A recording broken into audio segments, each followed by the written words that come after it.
ఎప్పుడైనా దేవుడు నీ విషయంలో జాప్యం చేస్తున్నాడంటే ఒక శ్రేష్టమైన దాన్ని నీ ఒడిలో దేవుడు వేయబోతున్నాడు అని నమ్మి ప్రభుని మనం స్తుతించుదుం గాక. దేవుడు అందరికీ ఒకే సమయం విడుదల దేవుడు సిద్ధపరచలేదు.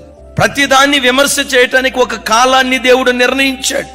నీ కన్నీరు తొడవబడే కాలం ఒకటి ఉంటుంది, నీ అంగలార్పు నాట్యంగా మార్చబడే కాలం ఒకటి ఉంటుంది, నీ తల పైకెత్తే కాలం ఒకటి ఉంటుంది. అయ్యో మరి నాకేంటి ఇట్లా, నాకెప్పుడు అనుకోకు. నాకు ఒక సమయం వస్తుంది, నీతి కలిగిన న్యాయాధిపతి తప్పకుండా నాకు న్యాయం తీరుస్తాడు. నేను ఎప్పుడు చెప్తా కదా, గుండెల్లో రాసుకోండి.